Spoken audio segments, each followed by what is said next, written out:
پہلی بات یہ ہے کہ جھوٹ بولنا حرام ہے ہر شکل میں، اس کے جواز کا کوئی فتویٰ نہیں، سمجھے آپ؟ اسی لیے کہا گیا ہے التاجر الصدوق الامین مع النبیین والصدیقین والشہداء، جو تاجر سچا ہو، جھوٹ نہ بولے اور امانت دار ہو، اس کا رتبہ انبیاء اور صدیقین کے ساتھ جا ملتا ہے۔ ٹیمپٹیشن بہت ہوتی ہے نا، ذرا سا جھوٹ بنا لیں، داؤ لگائیں، پیسے زیادہ مل جائیں گے۔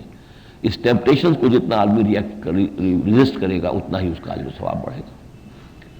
تو باقی یہ ہے کہ جو ایک پرائس کنٹرول ہے وہ اسلام میں کوئی نہیں ہے، بلکہ وہ تو آپ کو مارکیٹ کمپٹیشن سے خود بخود سیٹ ہونا چاہیے۔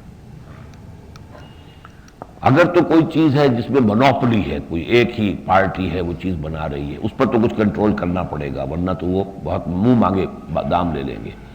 لیکن جن چیزوں میں اوپن کمپٹیشن ہے، تو ہم اوپن کمپٹیشن میں تو جو مارکیٹ فورسز ہیں اسلام ان کو تسلیم کرتا ہے۔ جو ان نیچرل قسم کے کنٹرولز ہوتے ہیں اس سے پھر بلیک شروع ہوتی ہے، فائدہ کچھ نہیں ہوتا، جھوٹ دھوکہ فریب اور بڑھ جاتا ہے۔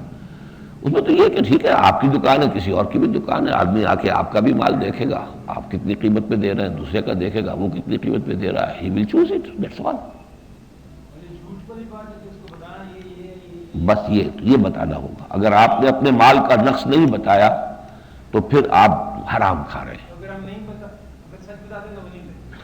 نہیں، آپ اس کو کر کے دیکھیے، تھوڑی دیر اللہ تعالیٰ آپ کو آزمائے گا، پھر بعد میں آپ کی ساکھ اتنی ہو جائے گی آپ سے لیں گے کہ یہ شخص جھوٹ نہیں بولتا، اس نے کبھی دھوکہ نہیں دیا۔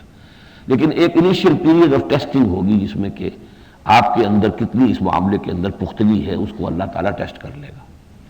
But after that initial period of testing آپ دیکھیں گے کہ ساکھ آپ کی ہوگی، پھر کوئی دکاندار کوئی گاہک آ کے آپ سے دوبارہ کہے گا بھی نہیں کہ صاحب اس میں کچھ کم کریں، یہ کریں وہ کریں، لیکن اس کے لیے you will have to build up your, اس میں مارکیٹ فورسز بہت سٹرانگ ہوتی ہیں اور وہی چلتی ہیں۔ اور میرا جو ہے وہ یہی ہے کہ جو یہ مارکیٹ اکانومی ہے یہ اصول اسلام کے مطابق غلط نہیں ہے، بس انہوں نے سود اس میں ڈال کر، جوا ڈال کر ساری جو ہے نا خباثتیں کر دی ہیں۔ Otherwise this western economic system, اس کا بیشتر حصہ اسلام کے مطابق ہے۔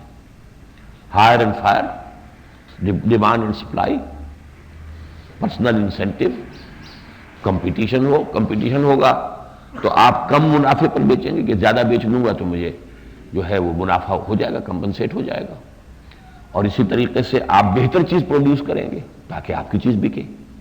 اسی وجہ سے تو روس ناکام ہوا، یو ایس ایس آر اور کمیونزم کے، وہاں پر وہ مارکیٹ اکانومی نہیں تھی۔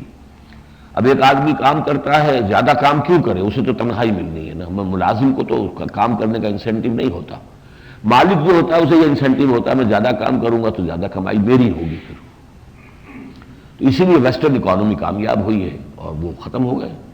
لیکن ویسٹرن اکانومی بھی اپنے اندر سے اب جو ہے جیسا کہ کہا تھا ورلڈ ٹریڈ آرگنائزیشن کا معاملہ، تو واقعہ یہ ہے کہ ری ایکشن وہاں سے شروع ہو چکا ہے۔ میں اس پر تقریریں کر چکا ہوں مسجد دارالسلام میں کہ اب دوبارہ کمیونزم کی طرف، اگر اسلام کی طرف نہ آئے تو دوبارہ کمیونزم کی طرف جائے گی نوع انسانیت، رد عمل ہوگا اس ملٹی نیشنلز کا۔